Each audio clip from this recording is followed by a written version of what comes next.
started. Okay. So today we are focusing on creating assignments that are critical or creative in your thinking. I see a lot of people on here that might have some very strong ideas about this, so feel free to jump in if when you need to. But the idea here is that we want you to be thinking about activities you do in your classroom, that as we move them, possibly move them to more of an online setting, how we can do that in a way that's both effective for you and effective for the students and meaningful for them. So we have been doing this series based off of weekly challenges that we have been focusing on. So I'm going to share my screen and show you the weekly challenge for this week. And Ed or Tim, wow. Ed or Tim, if either of you want to grab the link to this and post it in the chat, that would be appreciated. So for week 4 of our challenge, we had said it would be good to try and find an activity that you use in the fall and try to make it to help our learners be puzzled. And I kept that wording in there. That comes directly from the OSCQR rubric. And I like the idea of ways that make them be challenged and think about things and give them opportunity to recognize problems and construct knowledge through collaboration and interaction. And then there's a couple of ways that we had thought about doing this. This is not an exhaustive list, but just a way to kind of start thinking about some ways you might change up some of your assignments to do some of this. Or you might say, oh, I already do this, great, and work on it from there. So we wanted to help kind of think through that process, and we realized in talking through that one of the biggest challenges when you start to do something like this is how to effectively communicate to your students what's expected of them when they do this, and then how you'll hold them accountable for that, how you will grade them for that, or how you make sure they do the things that you want them to. So we wanted to talk through that process today a little bit and show you a couple of tools. We're gonna talk a little bit about rubrics, but rubrics will be kind of a secondary thing in this. We'll have a specific webinar on how to create rubrics and the whole nitty-gritty of that a little bit later. But wanted to kind of start the process here at if you're going to create something, how to think about it, how to establish the different tools that you want to, how do you establish that communication with your students and think through that.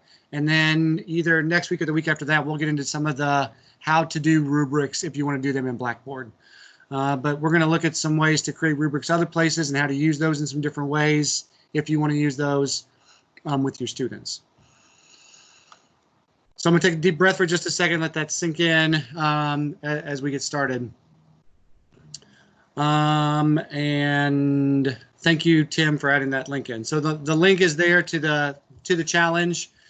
There is at the bottom of the page a place if you decide to do the challenges and want to kind of share back so other people can see, or if you have a great idea on how you do one of these things. At the bottom of each one of these, we have a leave a comment area, and we'd love for you to share some of your ideas so others can see as well. So if you're willing to share, please leave a comment at the bottom there. Okay, so as I mentioned earlier, we're basing these challenges off of the OSCQR rubric. OSCQR stands for Open SUNY Course Quality Rubric, and it's a SUNY-wide rubric that was created to help kind of guide faculty and help them think about how they can have their online courses be as effective as possible. And so we're using that as the basis for this. And so just wanted to show you their explanation of this specific standard. We have links to this in the challenge, but wanted to kind of get down to the bottom of this to give you some ideas of ways that you could refresh your course. And some of the ones that they have down at the bottom of this come from a really good tool that we use a lot called the Teaching Online Pedagogical Repository, TOPR. And you'll see some links to that in some of the challenges that we do, where they have a lot of really good, it's a repository of different activities and things you can do. These are just a couple here, and there's a couple more that we link to in our area, but using things like the 6-word memoirs, where you ask students to just do in 6 words, take the concept that we were talking about today and describe it using only 6 words.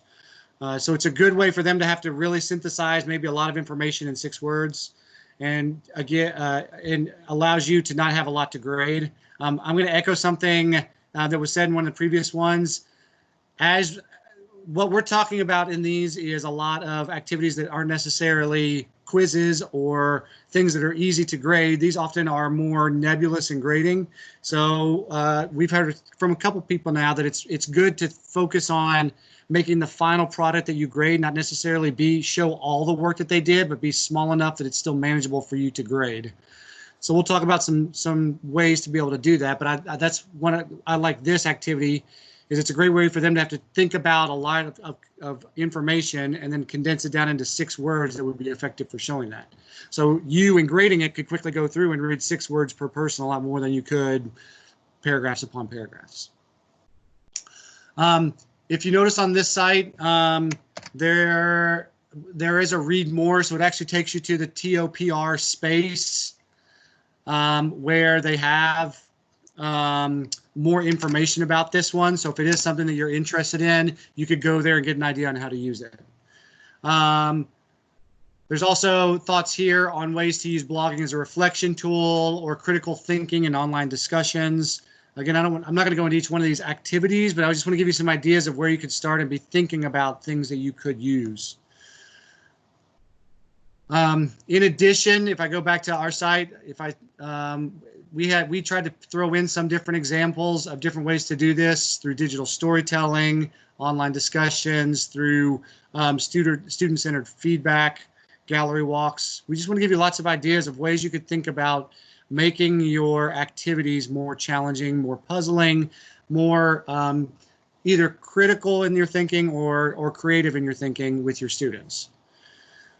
So in just a second, we're going to start to talk about the process that we would recommend for kind of going through how would you set up some criteria for students on that.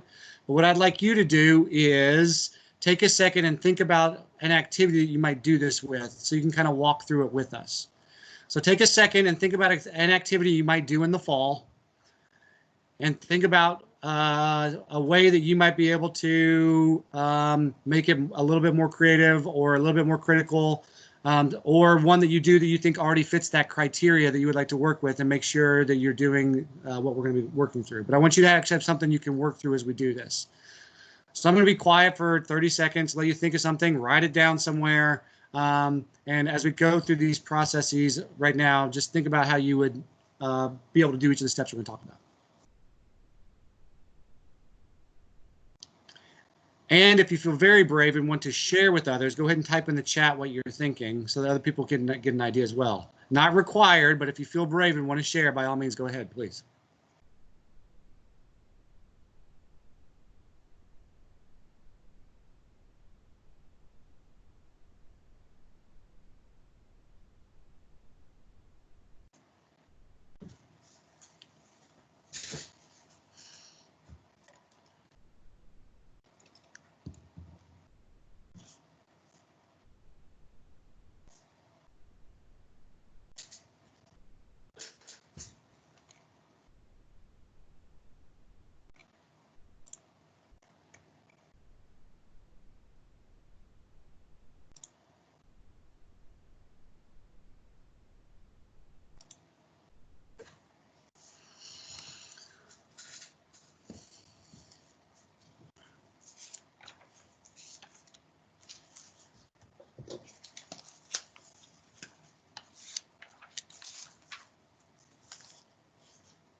Okay, so hopefully you have something. I teach a music theory class. I'm going to use myself as a guinea pig as we go through this.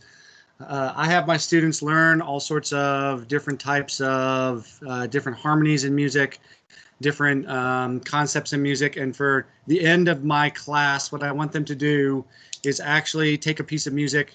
I want them to analyze it, and I want to talk about how the concepts that we have talked about throughout the semester have are applied inside of the piece of music that they're going to be doing. So I'm actually going to have them present on that. And my plan, so I'm going to have them present on those concepts and how they relate to the piece of music that they have. So just so you know, that's my starting point for this and where I'm going to be talking through with this. So when we are talking about establishing our clear expectations for our students, I'm going to go back to what we titled this, which is how are we going to hold our students accountable for what they are doing? And I'm trying to remember, oh man, I'm blanking on what we actually titled it. Hold on. What do you want your students to remember from this assignment? So that's a good place for us to start with this is when we are done and a student looks back on this assignment next semester, next year, or 2 years from now, what is about the assignment that I really want them to remember? What is it about this specific thing that I'm hoping that they get out of it and focus on the most? And so I'm going to try and jot down a few things about that right up front. And as I said before, oh, thanks, Donna, for sharing yours.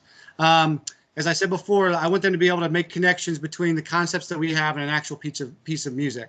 So I want them to apply what they're doing and get an idea of how that looks of moving from taking these theoretical concepts that we talk about in a music theory class and apply them in a way that is meaningful for them. So that hopefully a year from now, if they're listening to another piece of music and they say, oh, that's really interesting, they could take some of these same concepts and be able to do that. That's what I want them to be able to do. So when we are thinking about this from the viewpoint of what I want my students to do with this at the end, then we can take it and start to set up what we want them to be able to get out of it and how I want to hold them accountable for it. So if I say for myself, I want my students to be able to apply what they did into this specific thing, then we can start to think about what would be the things I want them to do to hold them accountable for that. And in order to hold them accountable for that, the word I'm going to use here is criteria. And I'm being very specific about that because the word criteria here, when I'm saying it, I'm meaning what are the different things that a student is going to have to do that I'm going to hold them accountable for as a part of this. And I'm saying criteria because when we start to think about ways to hold them accountable, one of the big things we use is rubrics, which we're going to talk through some today. And in rubric world, criteria is that language. So you'll see that a lot when you're building rubrics or you're building different ways to hold this this accountable for my students. So I'm going to start to think about the criteria that I want to have, that I want to make sure that they are accountable as they go through this. So for me, in my instance, with my presentation for my students, the criteria I want are that they can correctly talk about the concepts that we've talked in the class. We talk about German augmented sixth chords. We talk about Napoleon sixth chords. We talk about secondary dominance. I want them to be able to use the language terminology correctly as they're applying these things. So for me, one of the criteria is going to be using the correct terminology that we have talked about during the semester. That is a criteria. Another criteria is that they can apply it correctly. So I want to be able to see that in this piece of music that they're going to be looking at, they talk about the right concepts at the right time. If they talk about this concept inside of a piece of music and it's actually a Neapolitan sixth chord, but they're talking about an augmented sixth chord, that's not what I'm hoping for. So I'm really hoping that they're connecting the concepts that we have with a live example of what's going on. So that's part of my criteria too, is that they can talk about it in a way that is meaningful inside of the current piece of music that we're talking about. So what I want you to do now is for that one thing you're thinking about right now, what are the 2 to 3 main criteria that you think they need to have to be able to take away from this at the end? There might be more than 3, and that's fine, but try and come up with 2 to 3 right now that you would write down for the criteria for the assignment that you were just thinking about. And I'm going to give you about a minute to do this, and then we'll keep on going. So I'm going to be quiet.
And take about 20 more seconds. We'll come back together.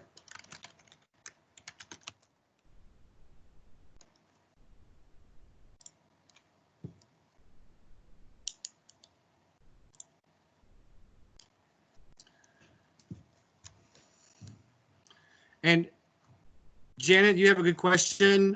Is a group project, individual project? That's really up to you. What is it based off of what you're thinking about? And I would argue, what I would say is that that's the next part of this. What is the output that you want them to get from this? And these are the questions that you should be thinking about next. And where we're going to go next is, now that we start to think about that criteria, what do we want the output to be? Is this an individual thing where I want them to do something on their own? Is this a group project? If it's a group project and you're really thinking about collaboration, last week's webinar we talked about that, and we'll be sharing out that one and be doing some more on collaborative stuff as well as the semester goes on. But you'd want to think through, how do I want to do a group project and hold everybody accountable in a group setting? If it's an individual thing, what do I want them to do to show what they have learned? Is it going to be a paper? Is it going to be a video? Is it going to be a synchronous session where they present to the rest of the class? Is it going to be a peer assessed thing, or is it going to be something that they turn into me and I assess? So that's where we tried to give you a lot of examples of the methods for them to be able to do what you want them to do. And there's a lot of those out there. So we're not going to talk about the methods as much today as how you can set up the expectations and then evaluate them. But that's one of the things to be thinking about, is for each one of these assignments that you want them to do, what is the final project going to be?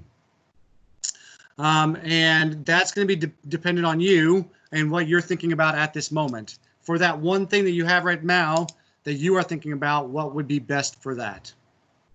Okay. And we are going to be posting the webinars up on our website. And we actually need to have a conversation on where we're going to post those. So we'll be getting those out soon. We were going to start to link them somewhere else, but into the challenges, but I think we're going to do them separately now. So when we have that, I will send it out, Janet. I'm not going to send out the URL yet because they're not quite where we want them to be. And I saw somebody had their hand raised. Did somebody have a question or want to say something real quick? That was me, Charlene. I had the same question as Janet, so thanks. Okay, yeah. So once we have that URL established, once we have that web address established where all the webinars are going to go, then we'll post that out to everybody so you can have one place. And I don't want to send that out until we know exactly where it is. Okay. All right. Actually. So once you have your criteria that you want, and yeah, thanks, Kim. It's good to see you. Once you have your criteria that you want, and you have your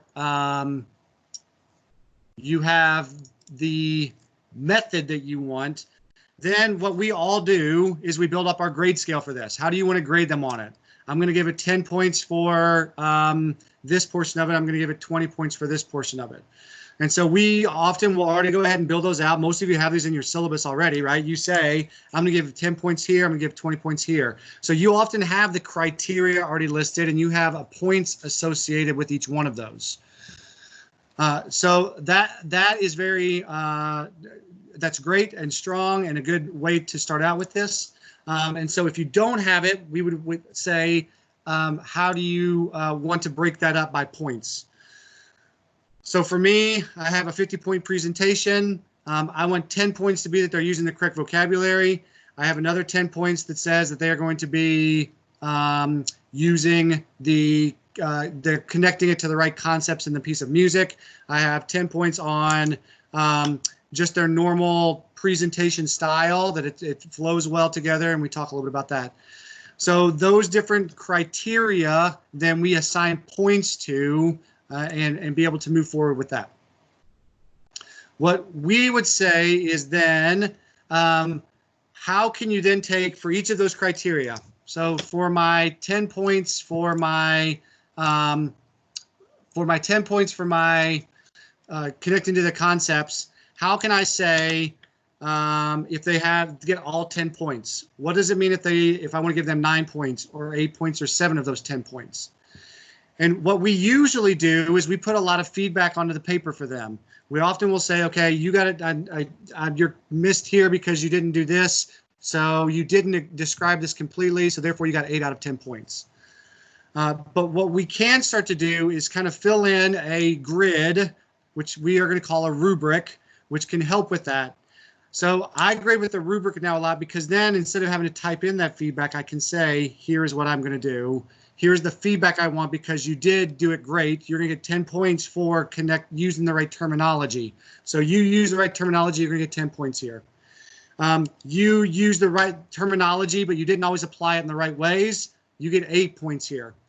Then I can build up the criteria for those 10 points. And that builds out our scale that we want to do for a rubric. So there are a lot of ways to start this idea of creating rubrics.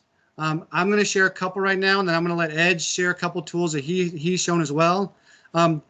Blackboard has a great tool inside of it. Again, we're going to jump more into the nitty-gritty of it probably on the next webinar or in 2 weeks. But for now, I want to at least show you where you can start to find these, where you can start to think about creating them in some different ways, and then how you can actually apply them. So I find it very challenging to start from scratch with these. So I've bookmarked a couple of different sites out there that have some good starting places. I'm going to put a couple of these in the chat and then show them. The first one is the University of Southern California has a place where they have some repositories of rubrics that are really good. So I just put that link in the chat. I'm going to share it on the screen so you can all see it, but you can also go there if you want to be able to bookmark it. What I like about this site is it gives some descriptions of some different ones, and then they actually have to download any of these rubrics to your workstation. You can go to visit this site and save the files. This site is a Google Drive. I've tested all of the downloads here and they work fine. I haven't seen one here that is not safe, but they're a good starting point if you want to be able to do one. The only problem here is you actually have to download these and upload them into Blackboard, which I'll show you how to do in just a second, to be able to start to work with them. So that's one good starting point, is to start there. And Lisa, yeah, so inside of Teams, this whole chat, oh, thanks, Ed. Ed's got that. Okay. So that's one great place that I use as a starting point. They have a lot of different good ones. They have a couple for discussion boards. They have a couple for written assignments. They have a couple for event proposals. They're a good first place to kind of think about how I might create a rubric. Another one that I'd like to show comes from the University of Kansas. Their medical center has a couple, and I'm going to put, again, I'll put this one into the chat. This one I like because you can actually see some of the rubrics before you get started, before you have to download them and put them into Blackboard. So in this space, let me close some of my links out. Here, if you notice, there's two different icons. There's like a little icon with a check on it, and then there's a one with a zip on it. The icon with the check on it's an image of what this rubric could look like. And then if you really like this one, then you could download it and put it into Blackboard. So it's a good way to say, oh, I like this as a starting point. I can change it and edit it if I want to, but it's a good starting point for what I want to do. And so there's a lot of different ones here. What I like here is they have them by discussion boards, by research papers, and by different types of presentations.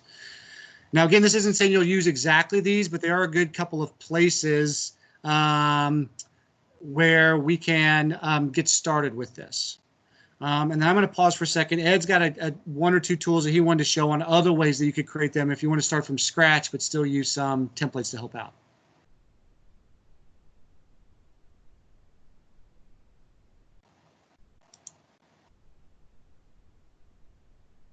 Hi, everybody. Can everybody see my screen that says a rubric maker on the top of it?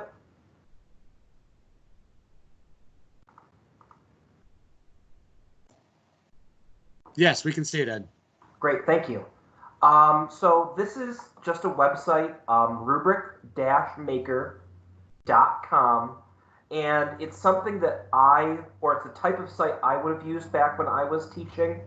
I really saw the value in rubrics, but I really had trouble coming up from thin air my own kind of complete rubric. So Chilton showed you some that were like completely created. Here's a rubric like top to bottom. And what this site does,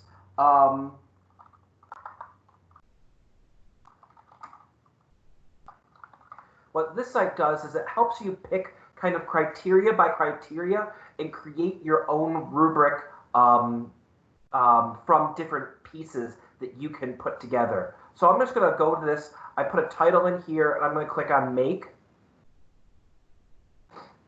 And what this ends up doing is you get to pick. I said that I was going to do it on like a written topic. So it lets you pick a big theme. So I'm going to say writing.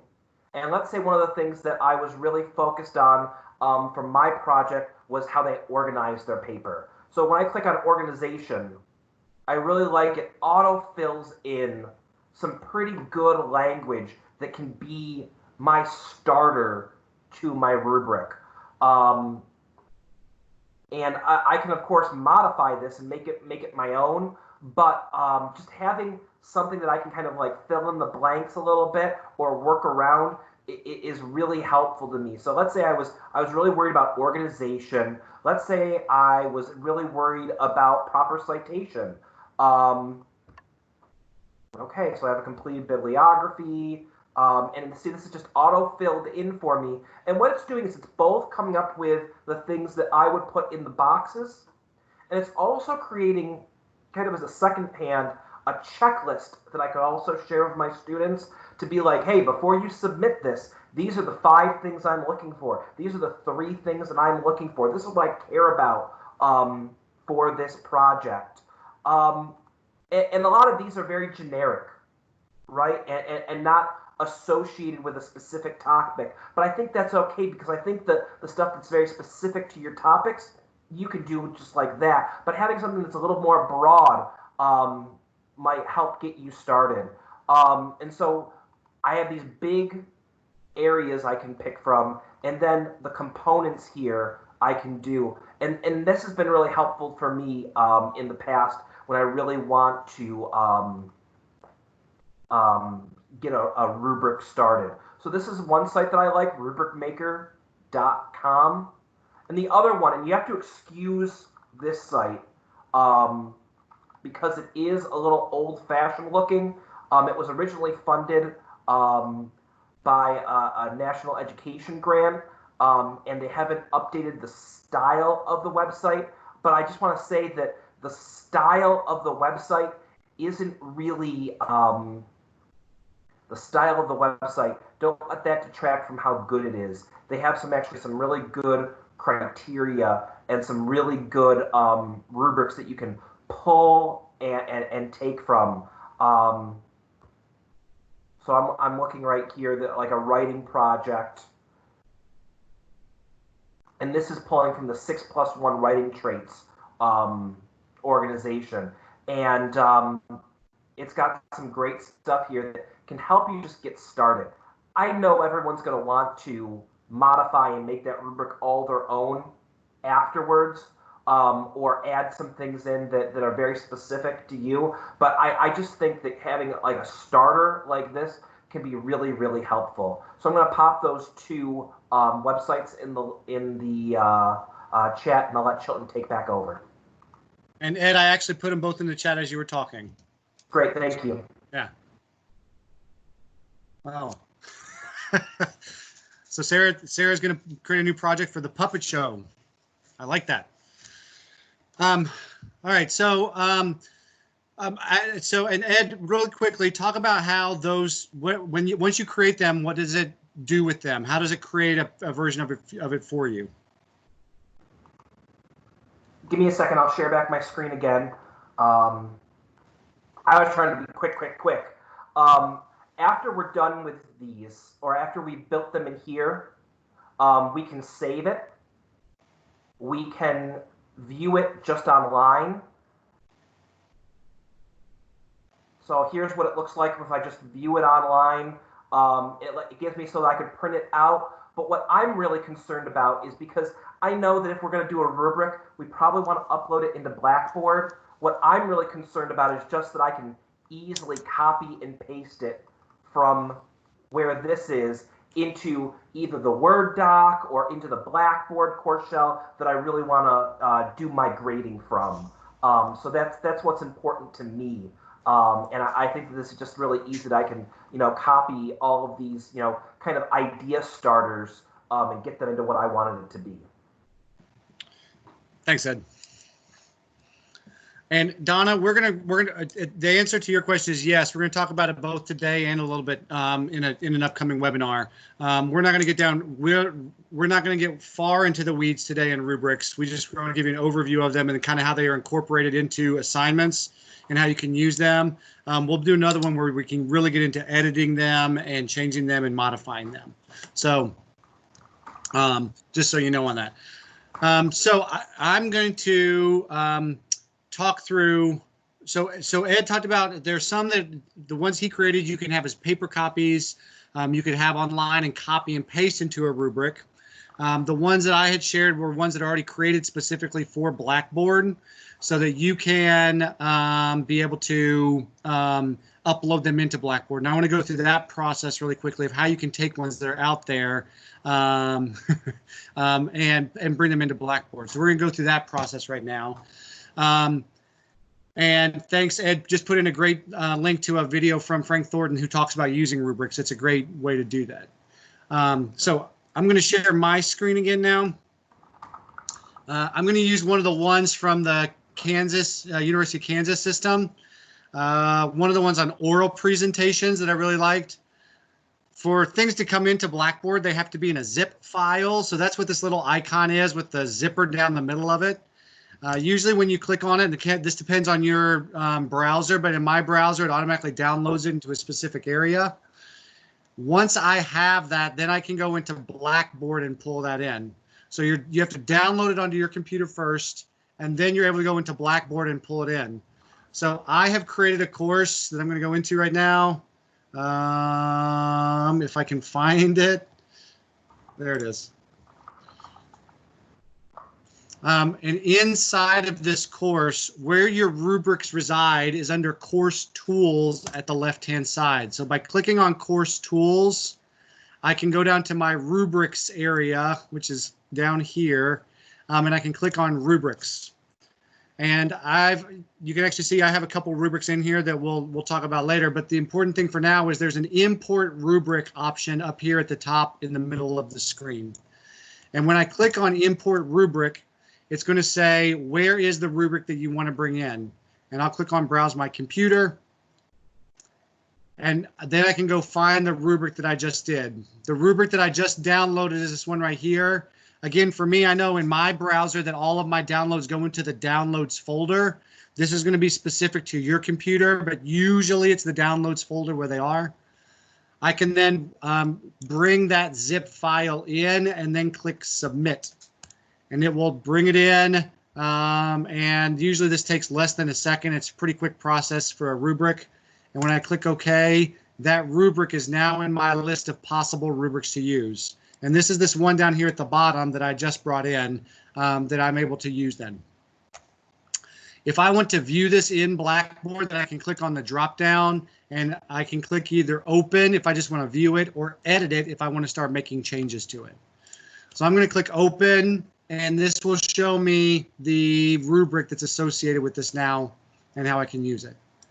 Again, when you bring stuff into Blackboard, everything is editable, so you can always change it after the fact.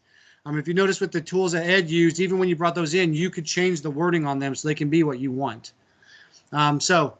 This is how you would bring this rubric in to Blackboard to be able to use.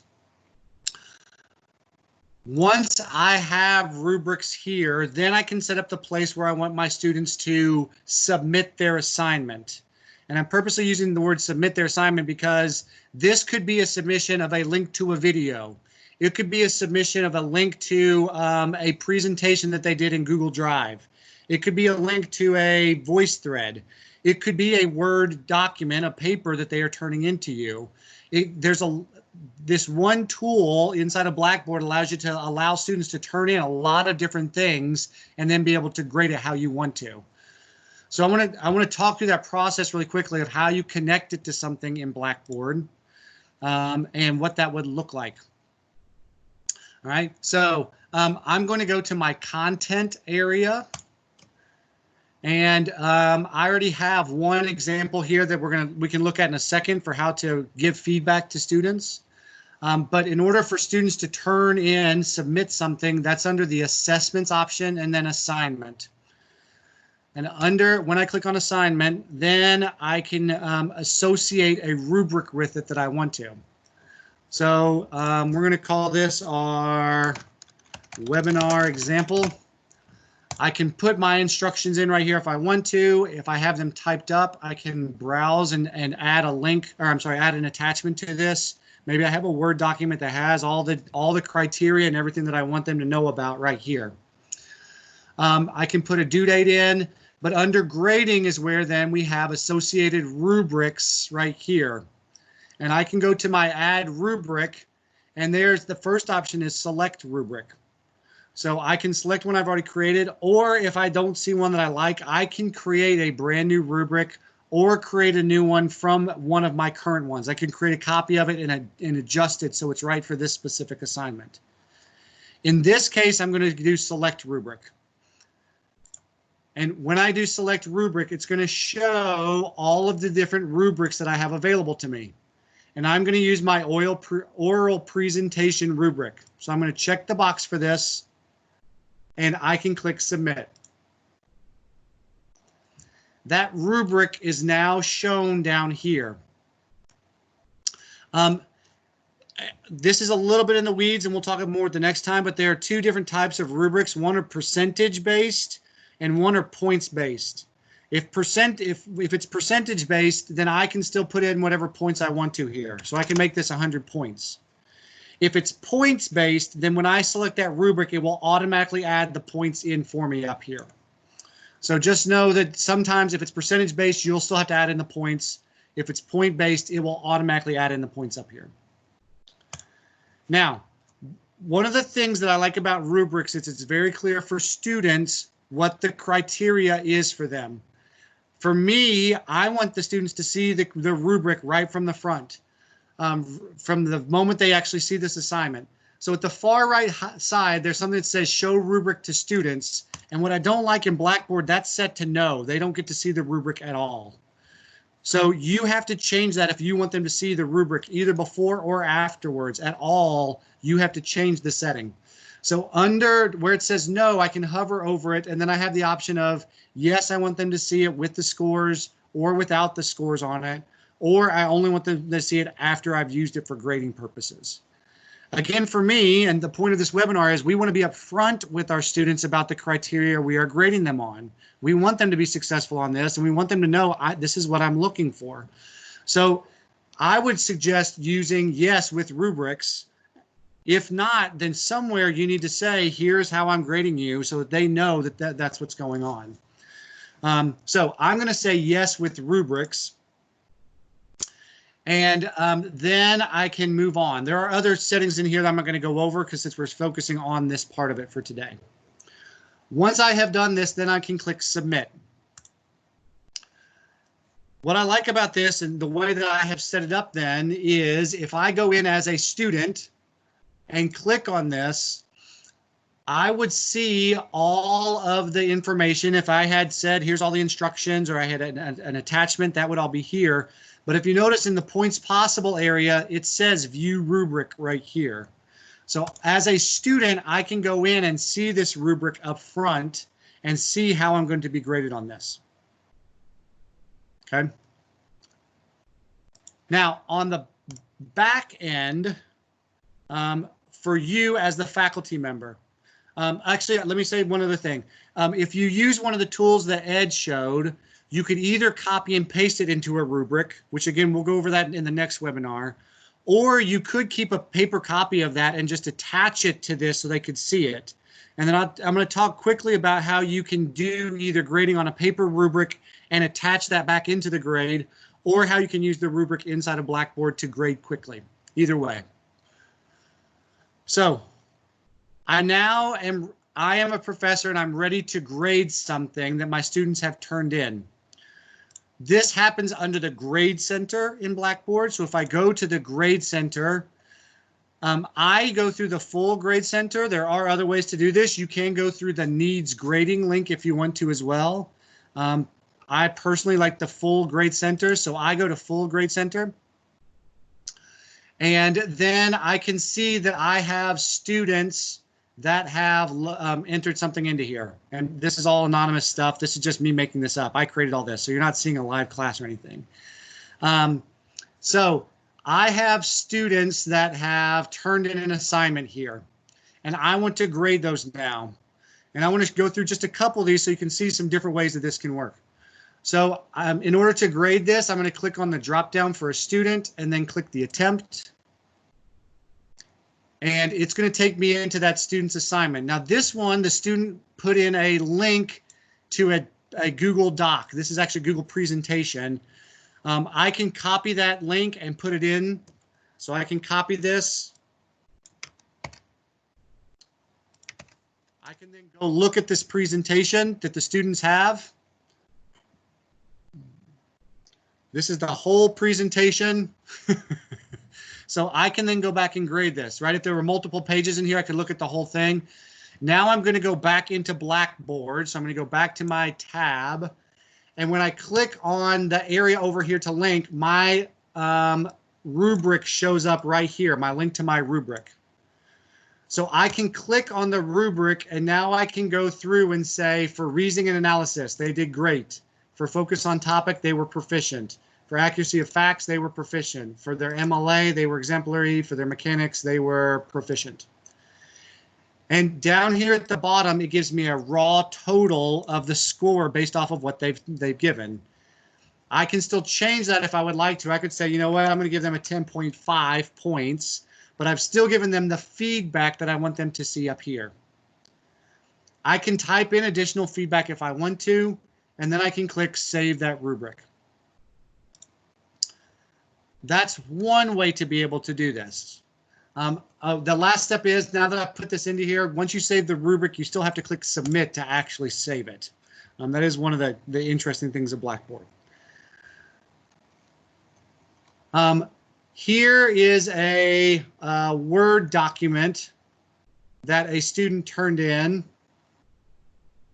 There is a new tool called BB Annotate. That's a much updated tool that allows you to be able to do a lot more marking up inside of here.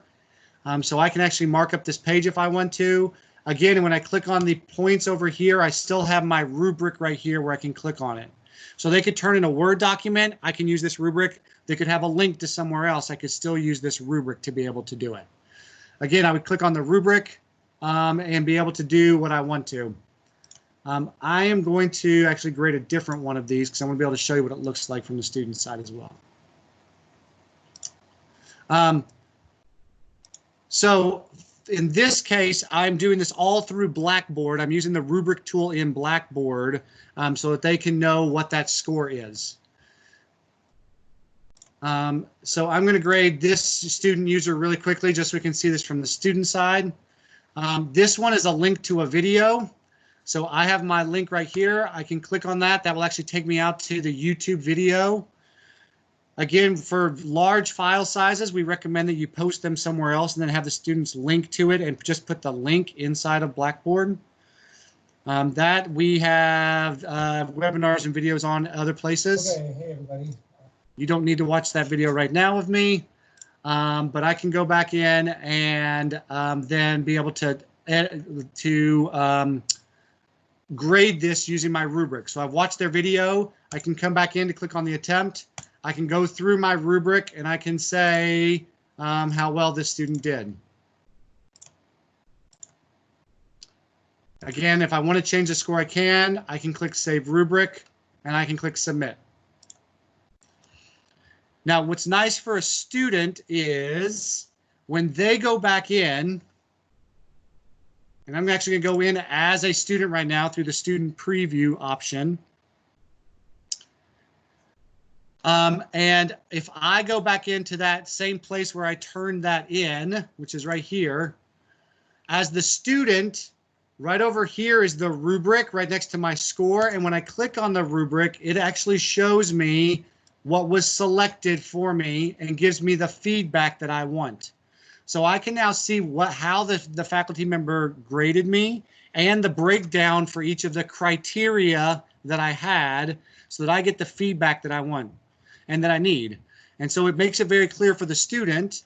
If I as the teacher had written any additional feedback in, that would show up down at the bottom right under their score, so they could get the written feedback as well as the rubric feedback right inside of here. Now, the last thing I want to show, and then we'll stop and see if there's any questions, is the other way so this way you do all of the grading through Blackboard. You look at whatever it is inside of Blackboard, you fill out the rubric in Blackboard. Everything happens in Blackboard. One of the ways Ed showed earlier is where you can have it be a paper version of the rubric that you could then attach to it. So I want to show that quickly, and then there's a couple questions that have popped up that we can address. So I'm going to go back to my full grade center, and I'm going to grade another one of the students that's in here right now. So if I go to a different student, here's where a student turned in something that was scanned. So they had taken a picture of some of their handwritten work. Again, I do music theory. I want them to be writing out notation. I want them to take a picture of something and put it into here. So this is a scanned image that's been added into here. I could have the rubric that Ed had said. I could have that on a separate piece of paper that I'm filling out as I go. So I have my piece of paper over here. I'm writing on it as I go. I would take a picture of that. And then inside of my feedback area, there actually is an attachment. It's hard to see, and I don't have a good way to point to it. It's this insert file button where I could actually attach a picture of a rubric that I have taken to that. So the way that I would do that is I would go to my phone. I would take a picture of that rubric. I would then email that to myself and download it on my computer and then be able to put it here. That was a lot of steps, and we'll go over that again in the next one where we talk about rubrics a lot more nitty-gritty. But today I just want to say that is an option to do. You can write out on a rubric that's on a paper, take a picture of that and upload it, and then the students would be able to see that as an option. So just wanted to say that is an option, as well as using the rubrics inside of Blackboard. Again, I'm going to say one more thing, and then we'll jump into some of the questions and see what we need to answer. But what I want to say as a kind of a wrap up to this is what I like about this process of thinking through what I really want my students to take away from this, then use that as the criteria to build my rubric. Then there's a lot of options for how you use that rubric and how you give feedback. And then there's built-in tools in Blackboard to help you with that process. So that was kind of the theme for today, is how we go through that process. We will now be doing another one really on the nitty gritty. If you want to start a rubric from scratch in Blackboard, we're going to go over that process. If you want to use one of the rubrics that you find and really edit it and move it, we're going to go through that process. If you want to look at how to attach pictures in here, we're going to go through all of that. So that's the next place we're going to go, is how to really get into rubrics and really get your hands dirty in them. So I want to give this overview today of, let's think about it from how to conceptualize it and get us to the point of the criteria and how it works inside of Blackboard overall. And then we'll get into the really nitty gritty of rubrics on the next one. And I'm going to pause there. Ed or Tim, are there questions that we need to address that came up in the chat? I haven't really been, I've seen there's some things come up, but yes, go ahead. Donna had a really great question. She said, I have a project that I really want to be able to grade my students with a rubric on, but I still want the students to be able to see each other's work. And so I just answered that in the chat, but I think it's important for everybody to know, when we're talking about Blackboard rubrics, they can be used on assignments, they can be used on discussion boards, and they can even be used in columns. Just any, automatically created graded column. say we get back to normal life and we have in-class group presentations or something. You could create a column, even though they're not submitting it by Blackboard per se, and grade students as they were going. So at least in Blackboard, the rubrics are pretty flexible. Perfect. Thank you. And thanks, Donna. That's a great question. All right, I'm going to stop sharing my screen and want to see what other questions you have right now or thoughts. We have about 5 more minutes and we can even go a little bit longer if we'd like, but what other questions do you have? So the question, Janet, of where you find the Blackboard rubrics, the rubric tool in Blackboard is under course tools. So go to course tools and then rubrics, and that's where you can start. There's some of the links again, which we'll share out with everybody afterwards, of places you can go to find pre-made rubrics or tools for helping you create them outside of Blackboard. But as far as the tool in Blackboard, it's under course tools. And Lisa, I saw you have your hand raised, so go ahead.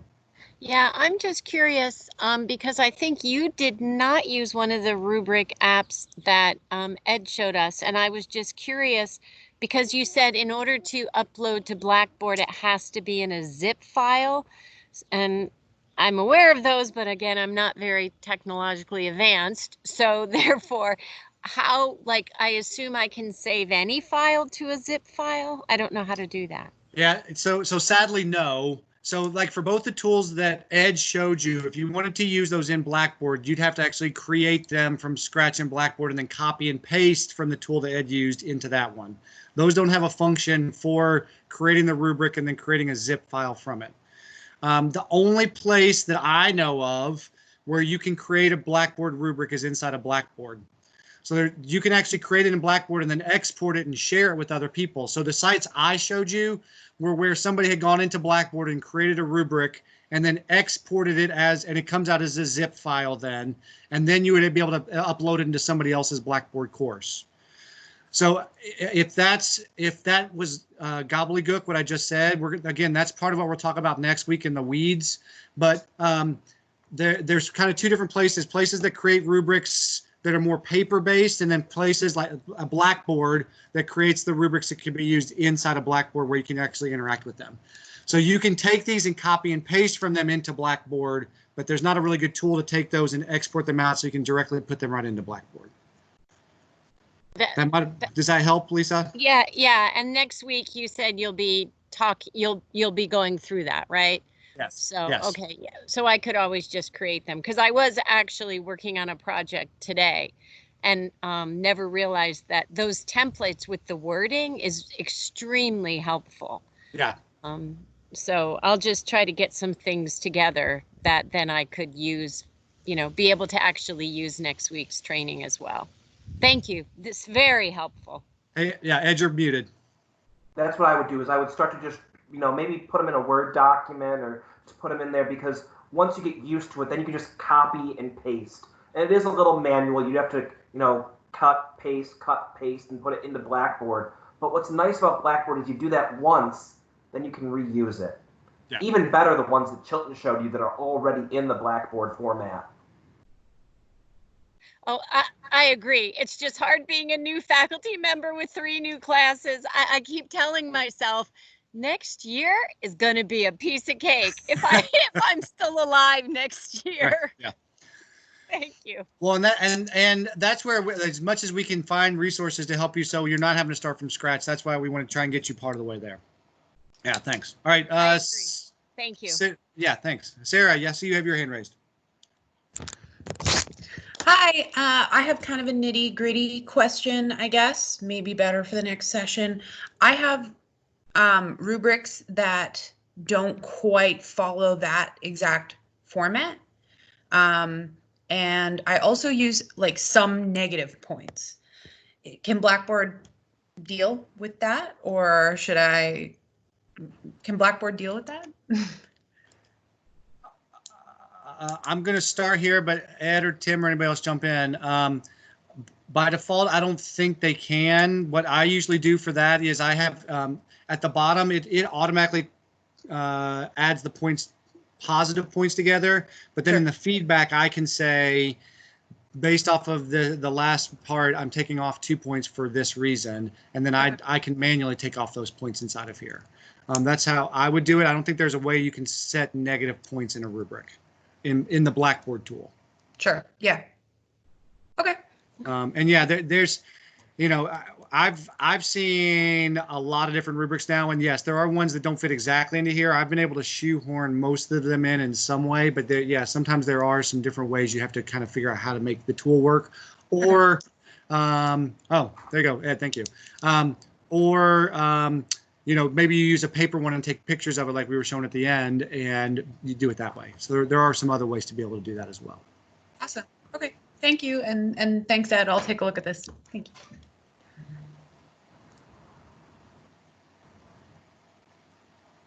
And that's negative row, Ed, is that negative rows in the actual rubric? See? Oh, see, I'm glad I come to these webinars because I learn new things too. Other thoughts or questions right now?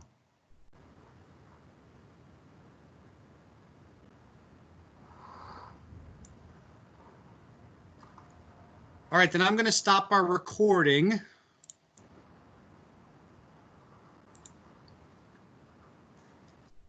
And